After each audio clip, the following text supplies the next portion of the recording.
Mga boss, marami talagang hindi natuwa dito sa mga ginawa ni Doc Prasco ng 5th District Congressman ng Cebu City, mga boss, no? And the winner for Apple sa panahon ng trahedya at kalamidad, Honorable Congressman Doc Prasco. Dito sa kanyang nasakupan, mga boss, no? Noong panahon ng Bagyong Tino. Ito yung kanyang mga pinamigay, mga boss. Yung sako ng bigas, may Congressman Doc Prasco. Kape, Congressman Doc Prasco sa balat ng kape. Sardinas, may sardinas pa yan, mga boss. Tubig, Prasco, yan, mineral water. Tinapay, yung plastic ng tinapay. Ito, mga boss. May balat pa rin, nakasulat ng Prasco. Ang lahat, hindi ka maliligaw.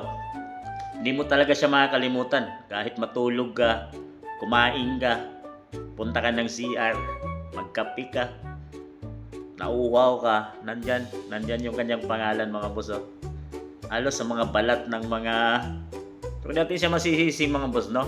Kung sarili niyang factory at paggawaan to, may rice mill siguro siya, may coffee factory yata siya, may water station yata, or bread station, paggawaan ng matinapay.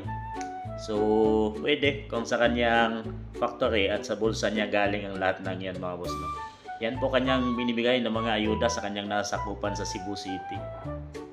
Talagang hindi mo siya makakalimutan dahil halos may Prasco na nakasulat. Kung hindi mukha, may pangalan na Prasco, mga boss.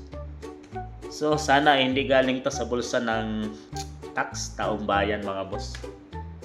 Kung sa bulsa niya nanggaling, okay to. Dahil araw-araw, maalala mo ang kanyang mukha at pangalan. Doc Prasco is the best. Complete.